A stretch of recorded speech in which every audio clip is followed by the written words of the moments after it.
Principios espirituales que glorifican a Dios.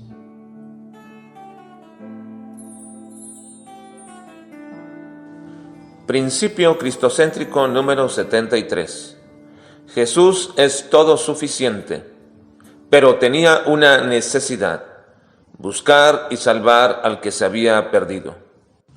Juan capítulo 4 al capítulo 6.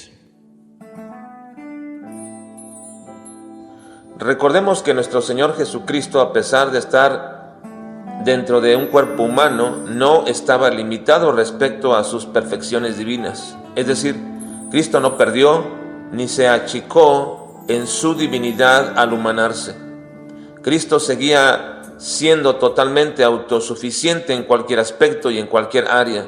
Así que sería una contradicción decir que Cristo tenía necesidades, porque ¿qué necesidad tiene aquel que todo le pertenece? Dice Pablo respecto a esto: porque en Él fueron creadas todas las cosas, las que hay en los cielos y las que hay en la tierra, visibles e invisibles, sean tronos, sean dominios, sean principados, sean potestades. Todo fue creado por medio de Él y para Él. Sin embargo, en este relato de Juan nos dice que Jesús tuvo que irse de la región de Judea hacia Galilea, pero añade Juan que le era necesario pasar por Samaria.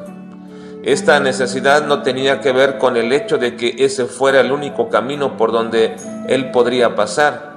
De hecho, existían dos caminos y normalmente los judíos utilizaban el segundo camino, el más largo, porque para no pasar por Samaria, entonces ellos rodeaban y brincaban por el vado del río Jordán y entraban a Galilea por el lado del Jordán. El camino más sencillo y rápido era cruzar por el medio de Samaria, pero lo evadían porque existía una aversión judía para con los samaritanos. De hecho, nos comenta el mismo Juan en este relato que entre judíos y samaritanos no se llevaban entre sí cuando Jesús tiene un encuentro. Jesús no tenía ninguna prisa por llegar a Galilea, así que nos preguntamos, ¿cuál era esa necesidad? Cristo dijo que Él tenía otras ovejas que no eran de ese redil, refiriéndose a los judíos, pero también dijo que ninguno podía venir a Él si el Padre no lo trajere. Así que podemos decir que Cristo conocía perfectamente a todos aquellos que iban a creer en Él, como también conocía a todos aquellos que nunca iban a creer en Él, como el caso mismo de Judas, que en nuestra lectura dice que cuando Cristo les dijo que si querían irse también ellos, cuando todos comenzaban a abandonarle al ser confrontados, Pedro de inmediato respondió: ¿a quién iremos? Tú tienes palabras de vida eterna. Y Jesús ante esto le responde diciendo: ¿no os he escogido yo a vosotros los 12 y uno de vosotros es diablo? Hablaba de Judas Iscariote, hijo de Simón, porque este era el que le iba a entregar y era uno de los 12. Así que aunque Jesús conocía a los suyos, le era necesario ir a buscarlos y predicarles el Evangelio. Esa era la verdadera necesidad de Cristo.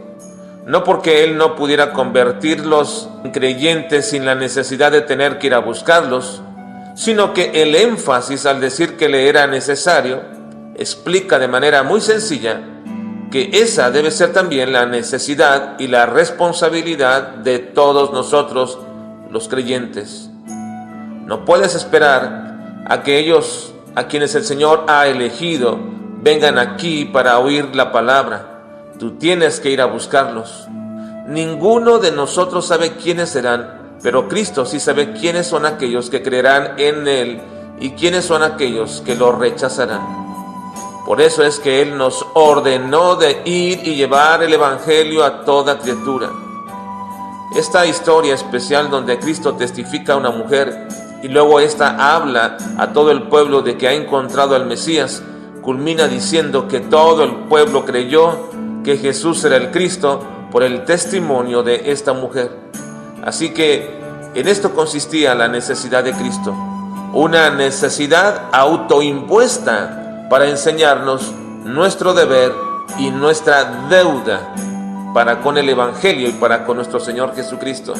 Como Pablo dice en 1 Corintios, pues si anuncio el Evangelio, no tengo por qué gloriarme, porque me es impuesta necesidad. Y ay de mí si no anunciare el Evangelio.